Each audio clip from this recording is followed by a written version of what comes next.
আমার নতুন ভিডিওতে সবাইকে অনেক ভালোবাসা জানাই।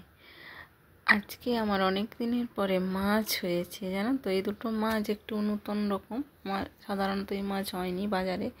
আমি গেলে এরকম নতুন নতুন মাছ নিয়ে আসি, তবে হয়। এটা ছিল ভাঙল মাছ আর নদীর বাটা বলে। যদিও এখন এই মাছগুলো ফিশারিতে চাষ হচ্ছে, ভেড়ি যেটাকে বলা হচ্ছে, ভেড়িতে চাষ হয়, বাজারে পাওয়া যায়। কিন্তু সেই নিজে মাছ চিনি গেলে আনা হয়, না হলে আনে না। এই যে দুটো মাছে প্রায় 900 গ্রাম ওজনের ছিল। এগুলো বাজারে 250 টাকা করে কিনতে নিয়েছে। খেতে কিন্তু খুব টেস্টি, এক কাটার মাছ। বাচ্চাদের মানে ছেলেদের খাওয়াও খুব ভালো। আমার তো ভীষণ ভালো লাগে। এই মাছটি প্রথমে আমি আগের দিন নিয়ে এসেছিলাম। সকালে আর মাছ কিনতে যাওয়া তো হয়ে ওঠে না। আগের দিন এনেছিলাম, সেটাকে রেখে ফ্রিজে রেখেছিলাম। আর আমার ফ্রিজের মাছ খেতে খুব একটা বেশি ভালোও লাগে না। একে বাজারের মাছ, তারপরে আবার ফ্রিজে রেখে খাওয়া পছন্দ করি না। কিন্তু এটা পৌষ সংক্রান্তি পড়ে গেছে, সেই দিন আমি বাজারে দেখতে পেয়েছি, তাই আমি নিয়ে রেখেছিলাম। আর পরের দিন এটা রান্না করছি।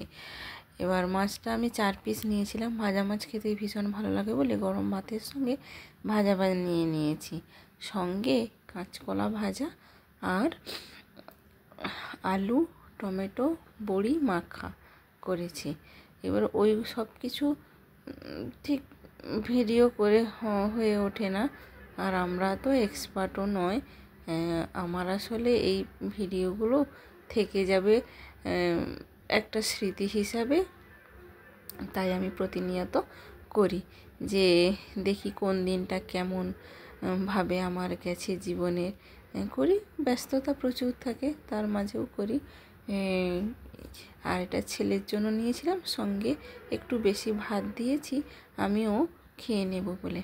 আর একটা যেটা আছে, এটাই যে ঝোলে আলু, আমি আসলে এরা ঝাল করতে চেয়েছিলাম, কিন্তু মনে হচ্ছিল যে লবণটা বেশি হয়ে গেছে, তাই একটু আলুর টুকরো ফেলে দিয়েছি আর একটু ঝোল রেখেছি, তাহলে এটা সুবিধে হবে। আর ছেলের জন্য ভাত বেড়ে নিলাম, ওটাতে মা আর ছেলে দুজনের হয়ে যাবে। তাহলে আজকের দুপুর বা 9টায়, আমার 9টায় খাওয়া হয়, 9টার আগে 8:30টায় সব খেতে বসে যায়। খেয়ে দিয়ে যে যার কাছে সে তার বেরিয়ে যায়। আর সব দিনের মতো এটাও ছিল আজকের রুটিন। ভাঙল মাছ আর বাটা মাছের আলু দিয়ে ঝাল, সঙ্গে মাছ ভাজা, কলা ভাজা আর বড়ি আলু তরকারি। আজ তাহলে এ পর্যন্তই। টাটা।